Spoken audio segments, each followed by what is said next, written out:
Stanley Cup playoffs. Be there to see your New York Islanders take on the Carolina Hurricanes in games 3 and 4 at UBS Arena. Enter to win at ESPNNewYork.com or on the ESPN New York app. Just scroll down the contest, submit your entry. Brought to you by the New York Islanders. Be a part of the electric atmosphere at UBS Arena. Get your tickets at NewYorkIslanders.com. All right, now, the Islanders will meet the Canes tonight in Game 2, 7:30. You could hear it on 1050 ESPN. And we bring in the Hall of Famer, Denis Potvin, right now. So, Denny, let me ask you this, and thank you for joining us on the show. How did the Islanders come back tied at 1-1? What do they have to do tonight? Well, I tell you, having to play against a team that really shuts things down. And, as long as I can remember, the Carolina Hurricanes have always been very tough defensively. And, with Rod Brindamore, sort of an expert at that type of game, as their coach, it's going to be hard to get to the net. It's going to be hard to make, the kind of plays you want to make in the offensive line. But for the New York Islanders, they're just going to have to create a lot more scoring opportunities, I think, and then hope that they can, score on them. They had 34 shots, Denny. Were you not happy with the quality? Is 34 a number do you think should be enough for them to be able to get some goals past Anderson? I as long as I've been in hockey, I've always thought, rather than count the number of shots on goal, how about trying to count the rebound shots that your teammates are able to get at? And that's how you beat goaltenders today, I think, more so than ever. They are so good, they're so big, and defensemen are always trained to try and get the opponent to shoot from the outside.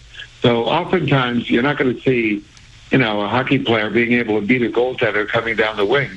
But that rebound is where the teams have to fight to get to that. And I think, that could be the focus of the Islanders for sure. Is there any rhyme or reason to why this team has been so streaky? They could be unbeatable for a couple of weeks and all of a sudden they can't win. And they finish the season unbeatable and then they lose the first game here. What is it about this team that gives them that streaky nature? Well, you know what? I don't watch every game. But, when you take a look at their scoring ability, it always comes down to being able to, being able to outscore the opponent.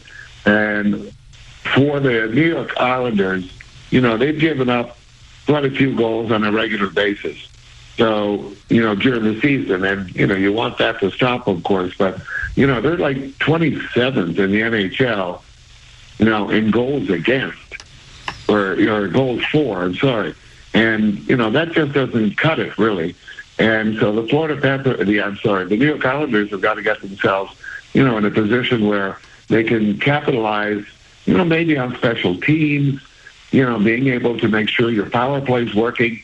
I always felt when I played and, back in the days of the Islanders, our power play, was usually running between 600% and 700%, meaning that, we would score 6 or 7 goals, on 10 power plays. And, that is really where the difference can be made in playoffs, taking advantage of the opportunities that you're given.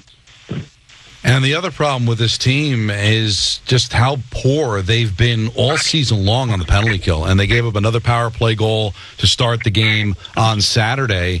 And usually a Lou Lamoriello-built team, that they're very good defensively. They're very good at the penalty kill. So is it coaching or is it the players? When you're ranked 32nd in the regular season on the kill, what can cause something like that? I would think that the physical play is not nearly where it should be, and they have certainly a big defense that could be maybe more physical in blocking out players getting to the front of the net.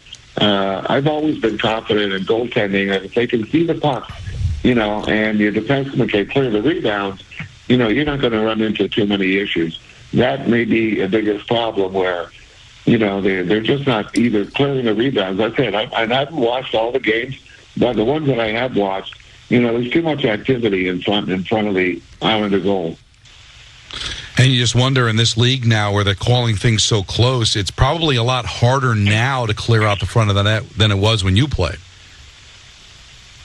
Well, players are bigger too, Sure. So, And now you have people in front of the net, your own defenseman trying to block shots, the opposing players trying to deflect. I mean, that didn't really, wasn't really a big part of our game back in the day. But, you had a lot of big guys that, would stand in front of the net.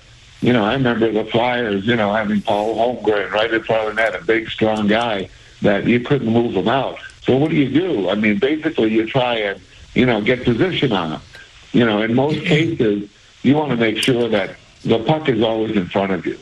And especially when you're, on defense, you want to have that puck ahead of you so you can either, make a play or stop it from getting to the net. A lot of it is basic hockey and not chasing. Most times when you're killing a penalty or a team is killing a penalty and you see them, really working hard at chasing the puck, there's usually going to be a pretty good piece of open ice that's available for the team with a power play. You just can't have that. Now, both the Rangers and the Islanders have a lot of work to do, but the next matchup, if the New York teams win, is Rangers-Islanders in the second round. It's been 30 years since we've seen these two teams play. It's been even longer than that they played deep into the playoffs. Can you just, any remembrances of how those rivalries were and how great it would be for the sport here in New York if these two teams can hook up again in round two? Well, I tell you what, that was pretty amazing back when, we had those games against the Rangers, and you think back to, 78, 79, and then, playing in 1980. We played the Rangers, pretty tough, and they beat us in the late 70s, with you remember John Davidson having an incredible series against us. I think that was 1979. And then, we were able to come back after that and, just be able to, when we played the Rangers, it was really a question of trying to control your emotions because, you certainly the fans were, hyped up.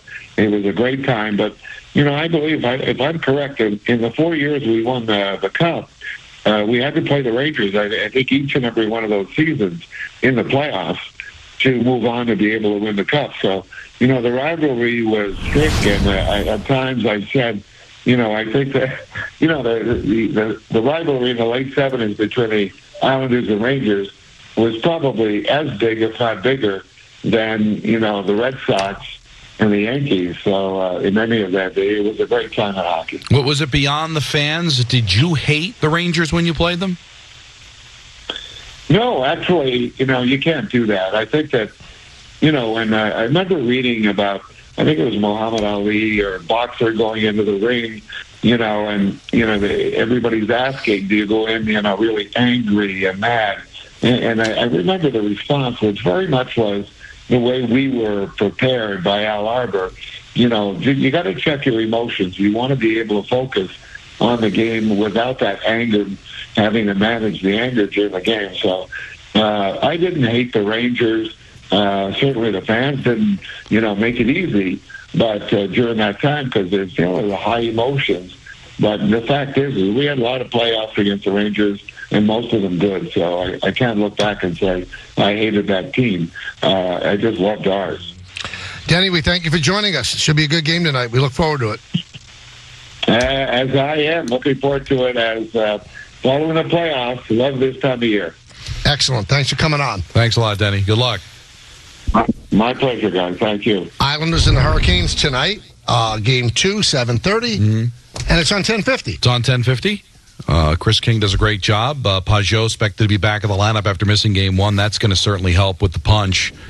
They just got to find somebody that can score. I just think the Carolina is just a better offensive team. They both play very structured systems. They both have goaltenders that are playing well. Varlamov, I thought, played very well on Saturday.